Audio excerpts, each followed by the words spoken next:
The doctor has been pondering a question. Have people ever been truly alone? Does something lurk unseen beside us all? With Clara at his side, the Time Lord will find himself delving into familiar pasts and eerie futures. Just where does the answer to the old man's unanswerable question lie? Will he find the answers he's been searching for?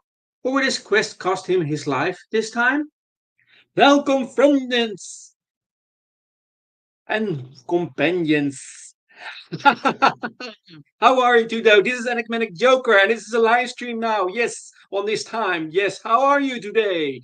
I'm fine, very well.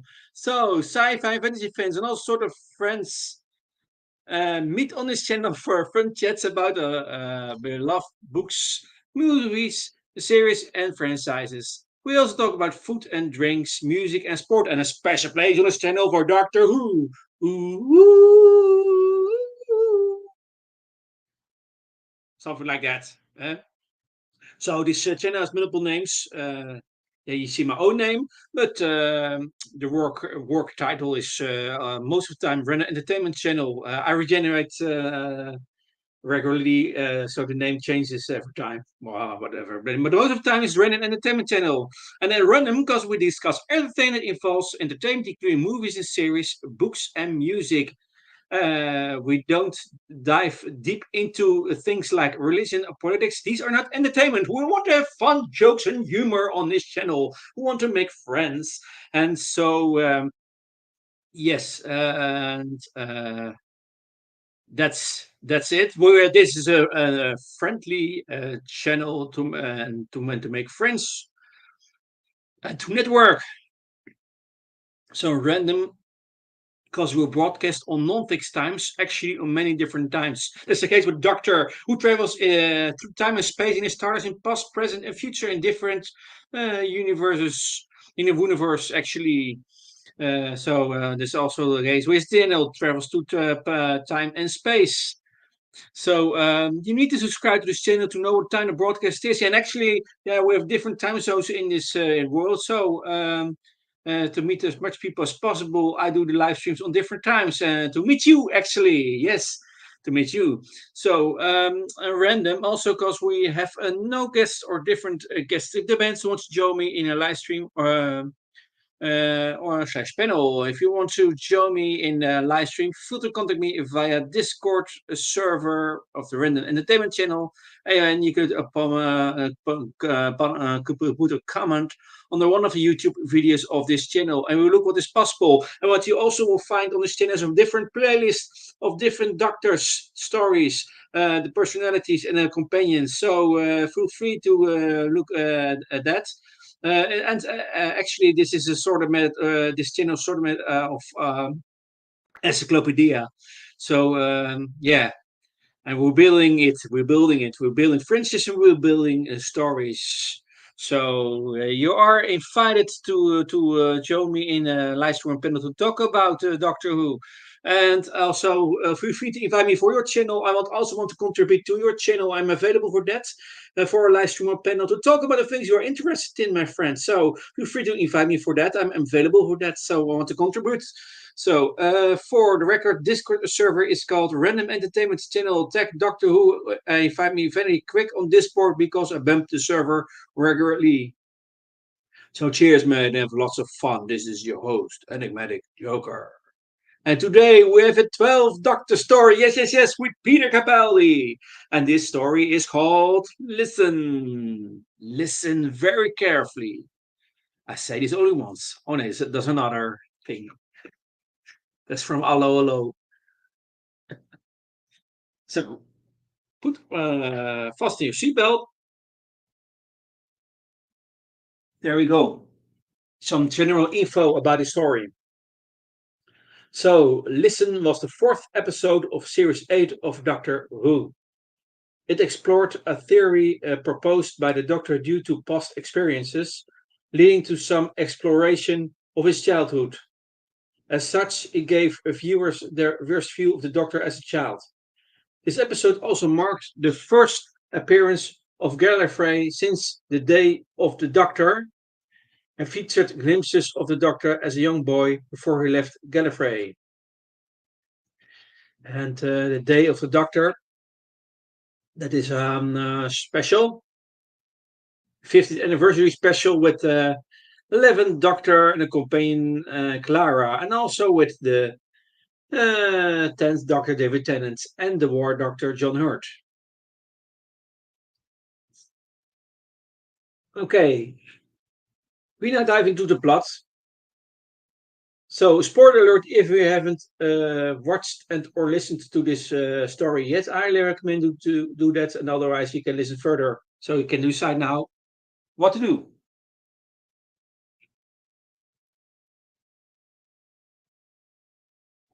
Okay, let's go.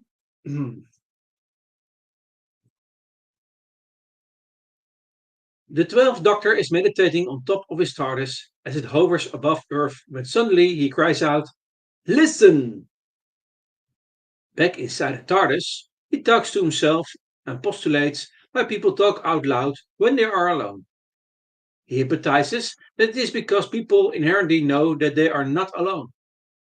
He uses his blackboard to mark down that evolution produces survival skills. He notes that there are perfect hunters and perfect defenses, but wonders why there is no such creature that is perfect at hiding.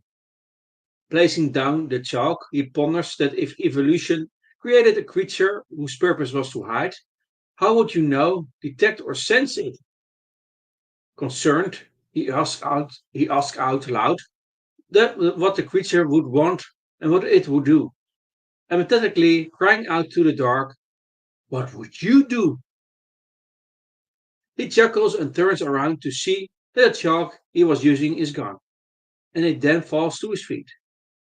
Looking at the chalkboard, he sees the word "Listen."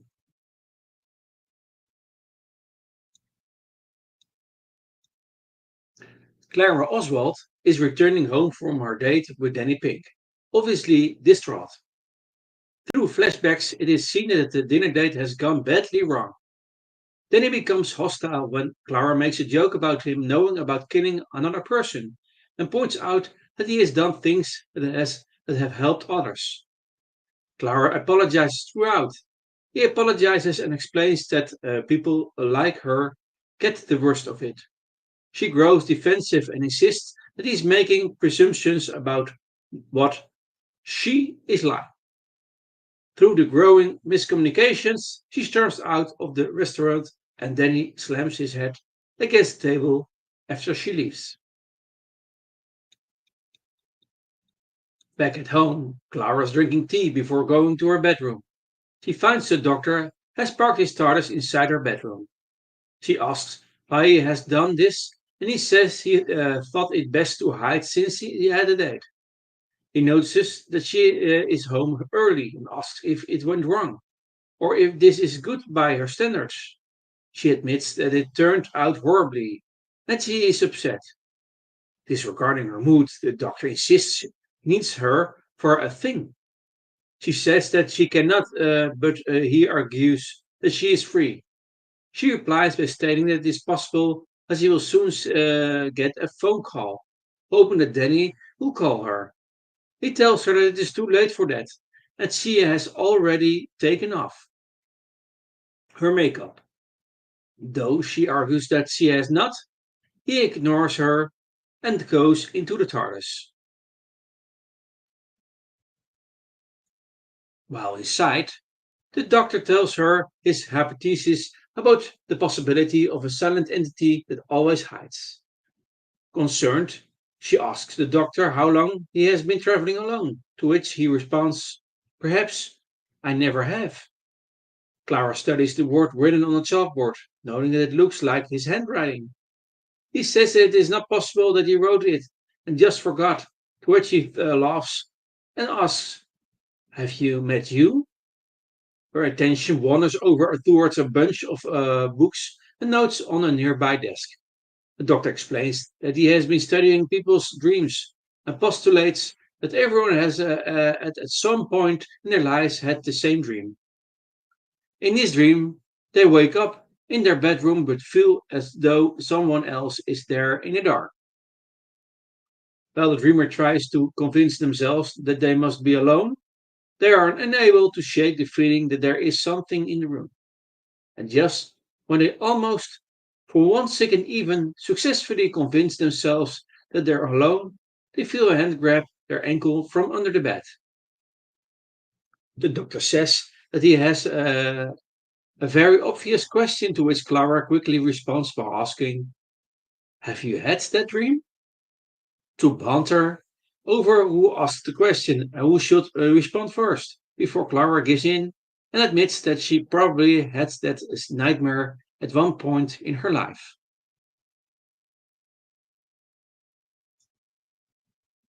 The doctor connects her to the TARDIS telepathic circuits and asks that she concentrates on the time she had the dream.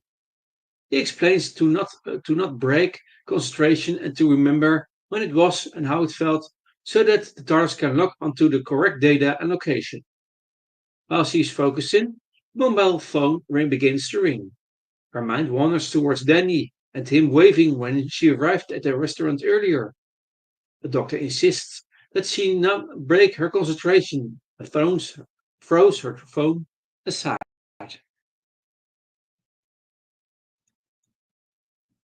The TARDIS lands and the doctor is positive that they made it to the correct time and place.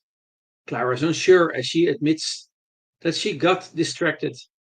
He states that the date, the mid-90s, is fine, and he stepped outside to the West Country Children's Home in Gloucester.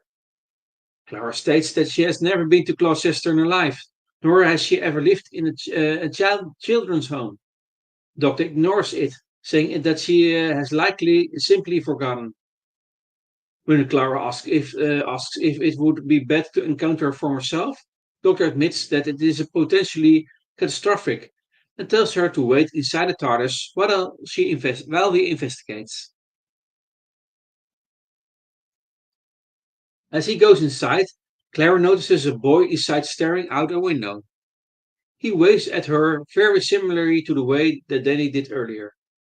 The boy opens to the window and they begin talking. Clara asks the boy what his name is. He replies that his name is Rupert, and she seems relieved until he says that his surname is Pink. He thinks it is a stupid name. When she says it is not, and then that she knows someone else who shares the same last name, he corrects her and explains that he dislikes his first name and intends to on changing it. Meanwhile, the doctor encounters the night manager. The doctor uses psychic paper to play himself off as an inspector, which comes across as odd as it is 2 a.m. The doctor asks the manager if he finds himself talking out loud to himself, to which he admits to, and explains that this is in connection with the children's home. The doctor asks if he ever notices placing down his coffee mug for a moment only to have it moved to another location, which the manager insists happens to everyone. While they are conversing, Clara silently walks up the stairs behind them. The television shuts off and the manager turns towards it, exclaiming that it does that habitually. And when he turns around, the doctor is gone, and when he looks down, his mug has disappeared. The doctor walks down the hall with a missing mug, taking a sip of coffee before continuing onwards. Clara enters Rupert's room, where she finds him sitting on the floor propped up against the bookcase. Sitting on his chair, she points out that she should have more chairs for when there are visitors. Rupert points out that they can sit on the bed, as he asks why he is not in bed himself. He admits that he believes there is something under the bed. He asks if he had a dream where someone reaches out and grabs him from underneath the bed. He admits that he had a dream and asks how she knows. She avoids the question by pointing out that dreams are simply dreams that are not real. To prove it, she goes underneath his bed and has him follow her, insisting that it is harmless. Rupert says that sometimes he hears noises, but she says that it could be other people inside the home, that the noises are nothing to be afraid of. Suddenly, Someone sits on the bed and a mattress presses down. She asks Rupert if there's anyone else in the room, to which he says that there is not. She says that someone must have come in, but he says that no one has. Clara emerges out from under the bed to find someone sitting on the bed, shrouded in the cover. She tries to talk to the person, but it does not respond. She asks Rupert if it is a friend playing a game, but he shakes his head. She asks the person if they are playing a trick on Rupert, to which the person stands up. Clara insists that it is not funny before the doctor, who is sitting in a chair, begins talking about the book he has been looking at, saying he cannot find Wally in it anywhere. He asks Rupert if he is scared, to which he admits that he is. The doctor explains that being scared is good. Being scared is like having a superpower. The blood and oxygen rushing through the body allows a person to run faster, fight harder, jump higher, and because he is so alert, it feels as though he can slow down time. He then asks if the person underneath the cover is scared, to which he self proclaims, Nah.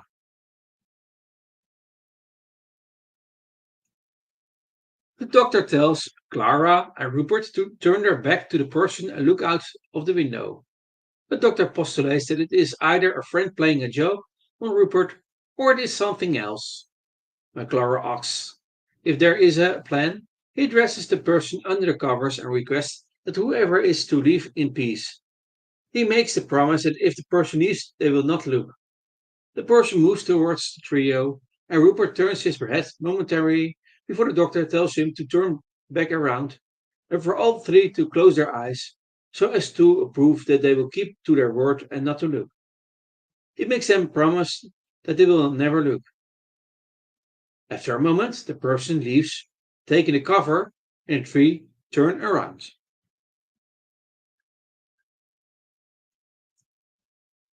Clara tries to calm Rupert down while the doctor continuously makes unhelpful comments.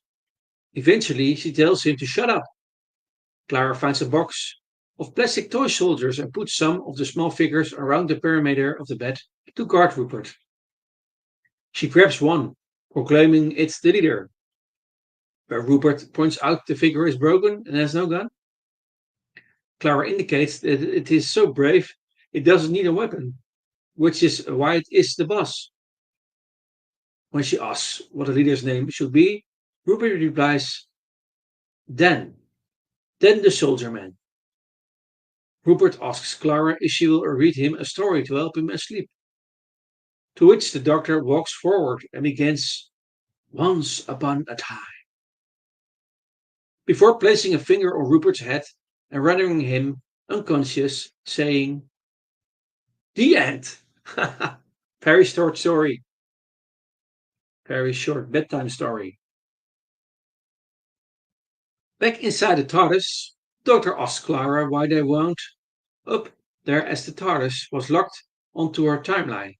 She insists it was because she got distracted and lies when the Doctor asks if she has any connection to Rupert. When Clara later asks if he will remember this, he says that he scrambled his memory but will dream about Dan, the soldier man. Clara, disappointed, asks the doctor for a favor and has him drop her back off earlier in the evening to the moment she left the restaurant. Waiting until her earlier self has gone, Clara goes back inside.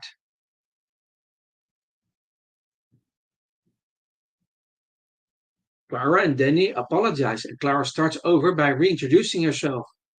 When he says that his name is Danny Pink and says that it is a stupid last name, she tells him that she likes the last name. When he says that she can have it, she jests and says it is a bold offer. He stammers and wonders why he is at loss for words. She continues on and says Clara Pink will be a bit much, but then contrasts it with, mind you, Rupert Pink. He asks how she knows his original name, and she lies and says she heard someone from the school mention it. When he rebuts her lie by saying he has not mentioned that to anyone in years, she insists that she heard it from someone, and he asks if she is playing a joke on him. She insists that nothing about this is a joke. As she says, this is this. As she says, this a man in an orange spacesuit walks in. As she says, this a man in an orange spacesuit walks in through the kitchen of the restaurant. Then he asks Clara where her coat is, as she had put it on when she walked out minutes earlier. Distracted by the man in the spacesuit and then his defensive questioning, she admits that she needs to be honest about something. When he inquires that she be honest about everything, she says that would be a lot. He insists that it is weird and he does not do weird. She says it is not weird and asks him to stay. He requests that however weird the truth may be, she is honest as he can tell she's lying. She continues to insist that it is not weird, but is distracted by the man in the spacesuit who beckons that she follows him into the kitchen where the TARDIS can be seen parked. Then he says that he has had enough and walks out.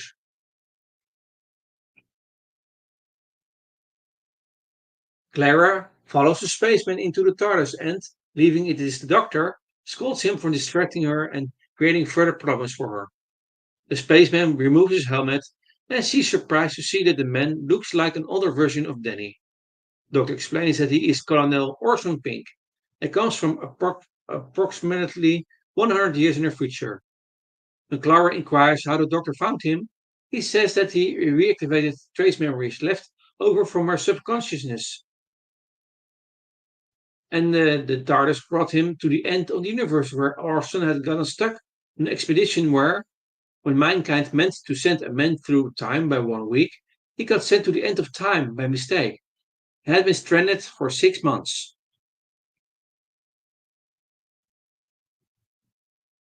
The three of them have traveled back to the end of time to Orson's capsule, and the doctor presses Clara and could share a connection. At the same time, the doctor notes that Orson has locked his capsule, even though by now there is no one left alive in the universe. Orson is adamant about not speaking about it, but the doctor believes that the creatures have survived, and now that no one else is left, they have now more reason to hide. He agrees to take Orson home, but tells him they spend one more evening there under the pretense that the TARDIS needs time to recharge.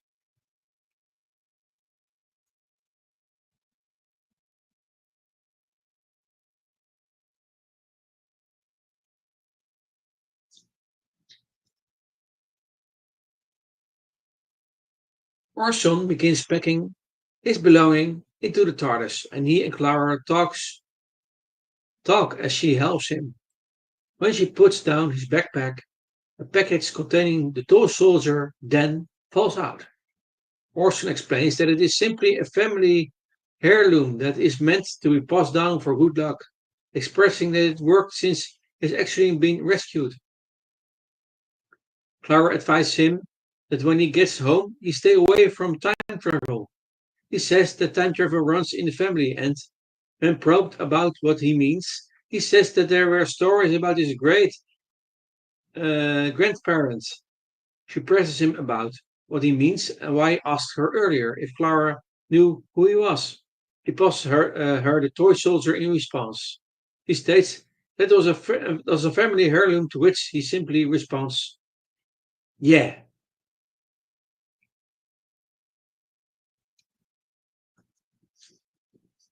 Outside the TARDIS, the Doctor and Clara wait for night to fall. The lighting inside changes and the written words "Don't open the door" appear on the locked door. Doctor states that the writing is only visible at night, that Orson likely wrote it because while he is terrified of what is outside, 6 months of solitary confinement could lead to a temptation to have company. To make banter to pass the time, and the doctor inquires about who she was going on a date with.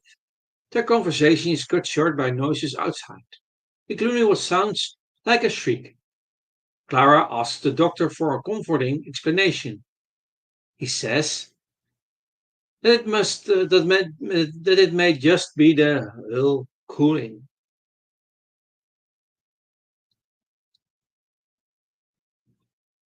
When Clara asks why they do not just leave it there is any possible danger, The doctor says that he's curious to know what the creatures are that remain out of sight, that it is his best chance of seeing them. They hear banging on the door in increments of three. The doctor recites a nursery rhyme and Clara asks what drove this obsession to learn their identity. With no direct reply, the doctor uses his sonic screwdriver to unlock the seal to the door. The handle begins turning. The doctor says that all he did was unlock it. Perhaps it is simply an automatic sequence on the pressure door when it is unlocked. Or perhaps is it company. The doctor demands that Clara gets him the TARDIS. But when she refuses to leave him outside, alone, he threatens that if she does not do as he says, she will never travel with him again. Upset, she goes inside as the doctor waits for the creatures to come in.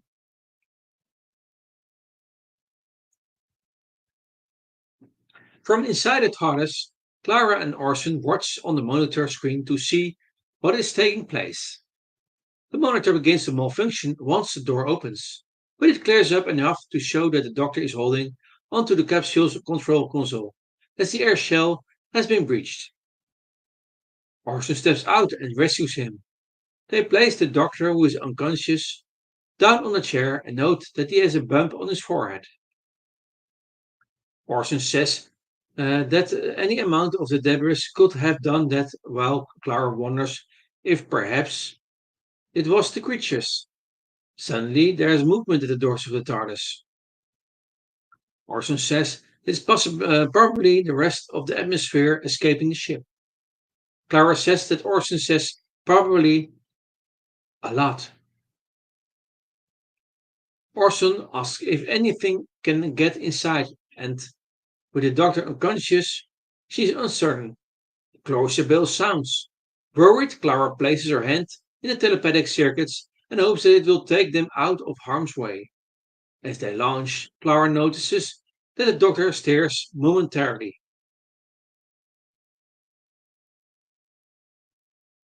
They land somewhere else and Clara steps out inside a bar. At the top of a ladder, there is a loft with a bed where a child underneath a blanket is crying. She gently calls out, asking if it is Rupert or perhaps Orson. The person continues to cry. She is interrupted when a man and woman step inside the barn, forcing Clara to hide underneath the bed. The man does not understand why the boy does not want to sleep inside, but the woman says that he does not want the other boys to know that he is crying. The man wonders why he cries all the time. The woman says, "You know why?" To which the man says that there will be no crying in the army. They approach the boy, and the woman tells him that he can come inside any time he pleases, and she will leave the latch on the door whenever he is ready. As they leave, the man says that the boy cannot simply cry and run away whenever it pleases him if he is joined the army. The woman says the boy does not want to join the army. To which the man says he is not going to be welcomed in the academy either, and he will never make a Time Lord. Clara suddenly understands where she is as the boy continues to cry. The tortoise has taken them back in time into the doctor's childhood. Inside the TARDIS, the adult doctor wakes up wondering where they are. He asks Orson where Clara is and calls out her name. Outside, this prompts the boy to ask who is out there and steps off the bed. Instinctively, Clara grabs his ankle from under the bed. Realizing she's acting out the nightmare they have been investigating, she tells him that it is okay and this is merely a dream. All will be fine if he lays down and goes to sleep, and she asks him to do just this. The boy climbs back on the bed, but continues to cry. Clara sits down, strokes his head, and tells him to listen. Meanwhile, Orson is asking the doctor what it was that he saw at the end of the universe. Before the doctor can say a word, Clara returns to stop him postulates about whether or not it was anything at all. She believes that this fixation stems from the fact that maybe the doctor does not want to admit that he's afraid of the dark. The doctor goes to see where and when they are, but Clara tells him not to investigate. She asks him to promise her that they will take off and never look at where they have just traveled to. The doctor asks why, but she tells him not to ask questions and to take off. The doctor refutes this by saying that he does not take orders, but she sternly says, "Do as you're told." The doctor dematerializes from the barn, and the youngster who will become the doctor sits up from his bed. A flashback shows that what Clara told the young doctor, that this entire experience is a dream, but also that very clever people can hear dreams and to quote, "please listen," end quote. She says that she knows that he is afraid, that the fear is a superpower. Fear makes a person faster, more clever, and stronger. One day, he is going to return to his barn and he will be very afraid. But it will be okay because if he is wise and strong, fear does not have to make him cruel or cowardly, but it will make him kind instead. It makes no difference what is under the bed or in the dark as long as he knows that it is okay to be afraid of it. If he listens to nothing else, just listen when she says that while he is always going to be afraid, even if he learns how to hide it, fear is like a constant companion. This is good because it can bring people together, and fear can lead you home. Before she goes, she leaves the toy soldier then by his bed to remind him that fear makes companions out of everyone.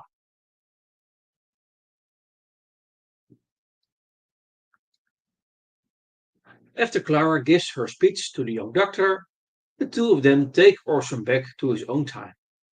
While traveling back to her time, she hugs the doctor, who protests. She arrives at Danny's home, and, after both apologize to each other, they kiss. Back in the TARDIS, the doctor, seemingly satisfied, underlines the word listen. Back in the barn, the young doctor looks at the stars as he sees the toy soldier, Dan, the leader who is so brave he does not need a weapon. And this, my friends and companions, is the end of the story. Listen.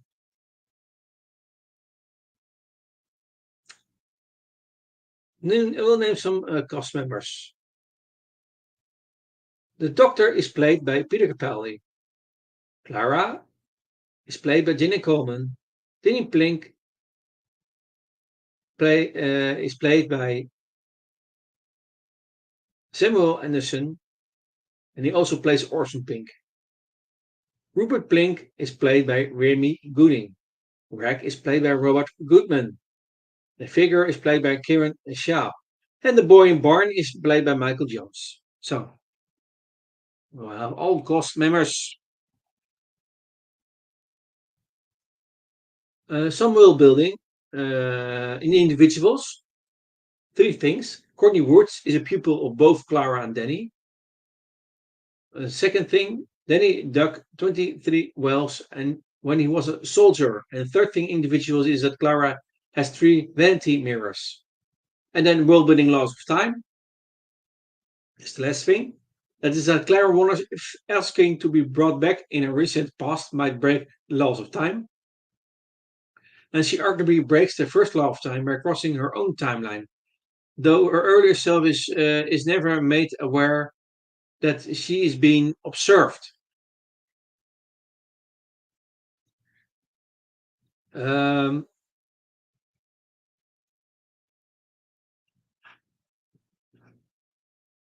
Maybe interesting to talk about some things about the laws of time. Uh, the laws of time in TV, especially the Three Doctors, or time laws, prose, the Three Doctors, also called the Protocols of the Great Houses in the prose Book of the War, or laws Time Lords observed and enforced regarding the use of the power over time. There's also the three doctors at all. So these laws were hardwired into the structure of the spiral politic, as most were synonymous with the laws of physics. Second in prose in the Book of the War and the brief history of the Time Lords. The ones usually mentioned were the ones with a moral basis, as in prose, love, and war, the books of the war. Unlike most species who view preserving life as the highest moral imperative, the great houses considered the preservation of history of greater importance. As in prose, the Book of the War. Although at least one late Time Lord historian speculated that the laws of time had predated Rassilon, that the legendary Gallifreyan founder had deceptively described inherent truths of the universe as his own comments in order to increase his mystique. As a prose and brief history of Time Lords, many accounts agreed that time and its laws did not exist in the dark times. You see that in the audio story, The Enemy of My Enemy, that preceded the anchoring of the thread. And indeed, their very purpose of anchoring had been to bind the whole of the spiral politic to the edicts of the early Time Lords. From prose, The Broke of the War and Christmas on the Original Planet. So Merlin, whose magic allowed him to send others backwards or forwards in time, knew that there were laws that could not be broken, even by black magic, forbidding a man from leaving his original era entirely and living out his life in the past. And there's also a comic, the Doctor Who's Time Tales. So the first law of time, linked to TV story The Three Doctors, also called linearity, was the most important and widely discussed of the protocols. So prose, The Book of the War. It forbade Gallifrey's present from interacting with its own subjective past or future. It's prose, Cat's Cradle, Time's Crucible, Lungbarrow, Alien Bodies, The Book of the War. As the Seventh Doctor explained to Bennis Summerfield, travel within Gallifrey's own time stream wasn't allowed for a number of very good reasons. There's also a comic flashback. One consequence was that Time Lords could not meet each other out of a temporal sequence, as a prose god opera, or meet their former selves, so also case TV story The Three Doctors. That restriction could even apply to non-Time Lords. The Fourth Doctor refused to return Eldred to her native time because that would have been a distortion of history that contravened the first law of time. You see that in TV story The Hand of Fear. Another consequence of was that if a homeworlder were to leave the homeworld for 5 years, though they could theoretically return moments after they left, upon their return they would inevitably find that 5 years had passed there as well. So in effect, whenever an agent entered an area of time outside the homeworld, the relative histories would be temporarily linked so that their presence would be in this Kaiserable, despite being aeons apart. There's a link to approach the Book of the War also. This law could be bent without breaking. For instance, the Doctor's incarnations were pulled together several times through Time Lord sanction. You see it in the TV story, The Three Doctors, The Five Doctors, The Two Doctors, Prose World Game, or by accident in TV story Time Crash, that is a mini-sode, and Twice Upon a Time with the 12th Doctor. Time Lord Volner noted that while technically impossible by the laws of time, meeting one's past selves thusly would have been somewhat less impossible with an advanced TARDIS, though the fact that a doctor could possibly do it with an antiquated Type 40 boggled his mind. And that is a thing in prose, The Eight Doctors.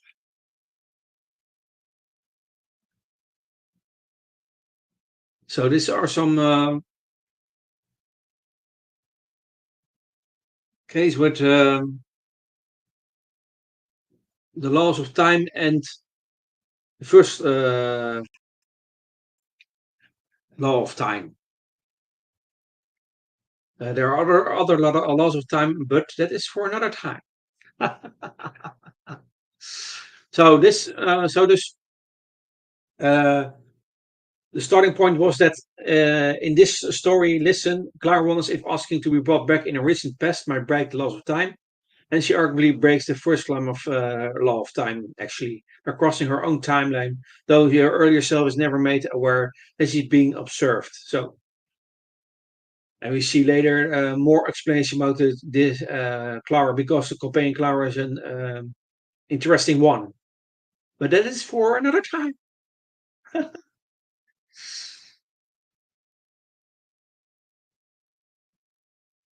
Oh, so some story notes for this story.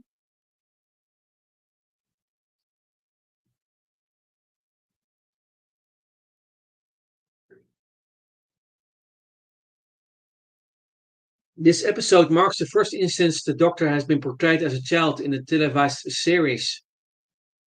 The Doctor is the second Time Lord, not including the children in the Day of the Doctor or River Song, who is only partly Time Lord to be shown as a child. The first one was the Master in the Sound of the Drums.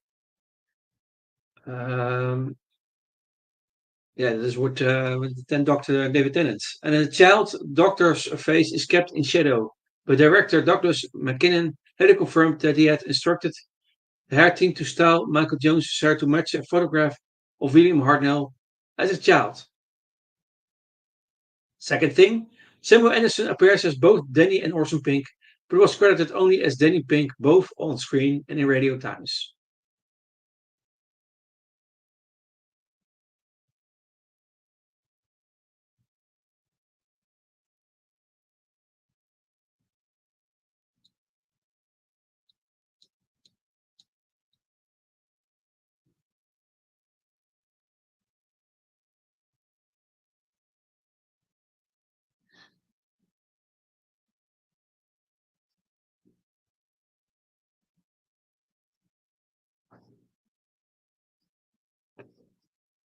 Um,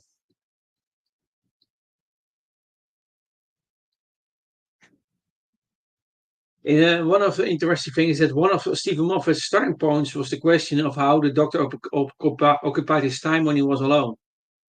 This was now more pertinent than in years past, because Moffat had decided that Clara would not take up residence in the TARDIS, unlike most of the Doctor's previous companions.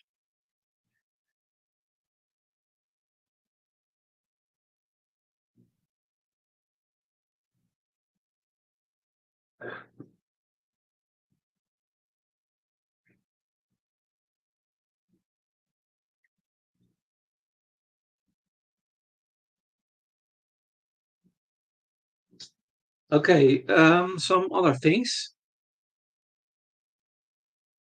Continuity, because in the universe, stories and episodes are to some extent related to each other, linked to each other, referencing to each other, and influenced to each other. So, and every time I rewatch stories and episodes, I discover new things and I join new things. Um, so also, there's always an advanced interpretation, but there are some things in continuity, and that is that Clara's encounter with the Doctor as a young boy marks at least the second time that a version of her has met a version of him predating the Doctor and Susan's escape from Gallifrey. The first from his perspective. One of the splinters created after she entered the Doctor's time stream had met the adult First Doctor, suggesting to him which stardust to steal as he escaped Gallifrey. You see it in TV story, the name of the Doctor. So here, if you some explanation about the Clara, in fact, that is she splintered in the Doctor's time stream. That's the reason why she can see see the Doctor in the verse incarnations. Yes. Hello, US. For you and the Shadow Striker. How are you? Welcome.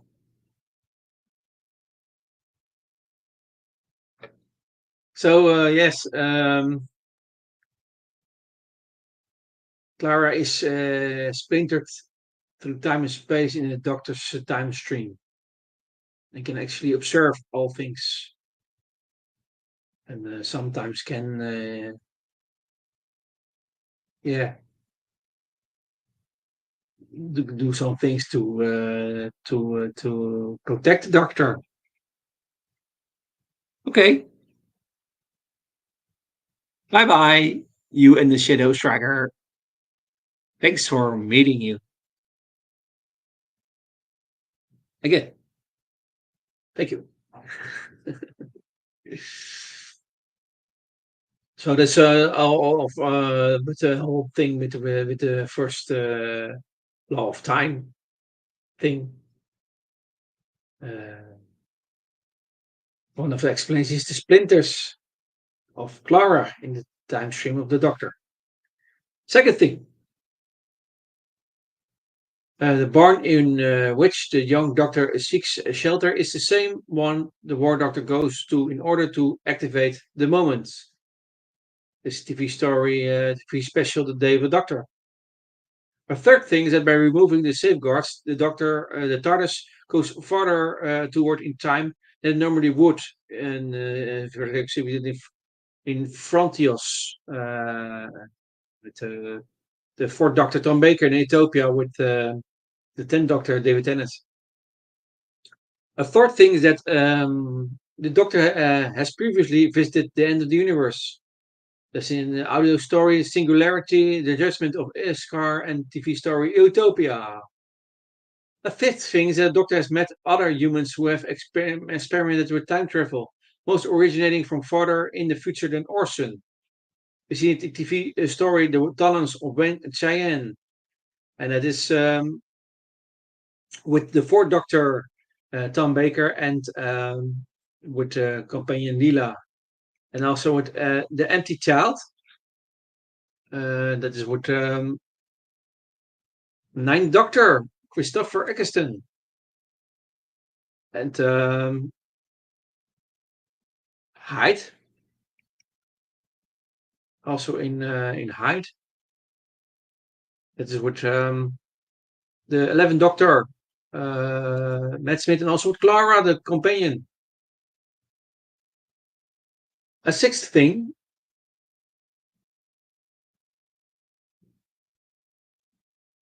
is that the spacesuit Orson Pink wears is similar to the spacesuits in the Sanctuary Base 6 on Crop Tor, and even has the same logo. For example, see that in TV story The Impossible Planet in the Salem Pit. There's a double, is a one story double and double star and story with two episodes. A Possible Planet in Salem Pit with David Tennant.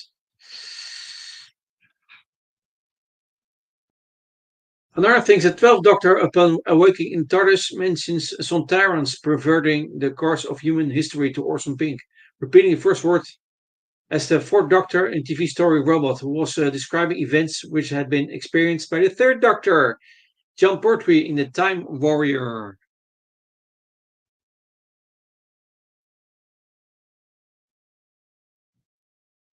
Hello, Shadow's Head. Yes, he was here, but yeah, was within a minute he was gone, or he or she, I don't know, or he, whatever.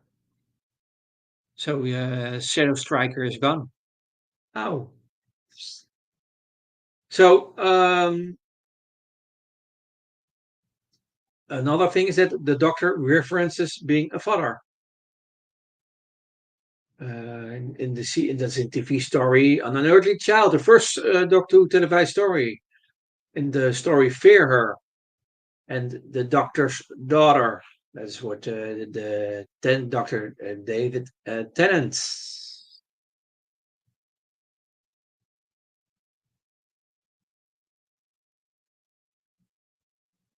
Another thing is that Clara's words, fear doesn't have to make you cruel or cowardly, echoes what the doctor told her was the promise related to his name. See it in TV story The Day of the Doctor. Next thing is that Clara's words, fear makes companions of us all, is a phrase the doctor would say to Barbara White. In TV story An Unearthly Child. The 12th Doctor, Peter Capaldi, states that there is nothing to hear, not a click or tick. Something previously stated by the third Doctor John Pertwee in the TV story Death to the Daleks. Next thing is that when Clara asks if it would be dangerous for her to meet her younger self, Bob tells her it would be potentially catastrophic. And linked to the Day of the Daleks. And that's what the third Doctor and Yo and Modern Undead. That is with the fifth Doctor, Peter Davison, and the Father's Day. That is with the ninth Doctor, Christopher Eccleston. So next, the young doctor chooses to sleep alone in the barn, echoing the ninth doctor's comment to Nancy that he knows what it is like to be a child left alone in the cold. You see at the TV story The Empty Child.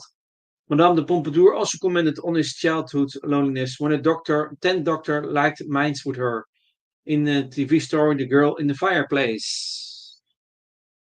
Another thing is that a woman's voice tells the young doctor that he's very welcome in the house with the other boys, but he apparently shuns their company. It's also linked to Prose Longborough. 11 Dr. Matt Smith once said it was good to be scared in dangerous situations. You see that in Time of the Angels. The doctor has previously taken Clara to the far future where everything she knows is long death. See it in TV story Hide. Another thing is that the doctor thinks that Wally can be found in any book. On discovering that not every book is where's Wally, he laments that he's lost several years of his life this way. The 11th Doctor once spent multiple days searching for Wally in advanced quantum mechanics and came close to his revelation, but concluded that he couldn't be sure. That's what Prose, The Shadow of the Doctor. And the last thing in the continuity is that Clara accuses the Doctor of not wanting to admit that he's scared of the dark. You see that, for example, in double part story Silence in the Library and Forest of Death with the 10th Doctor, David Tennant. So, and that, my friends and companions, is all I have to say about this story.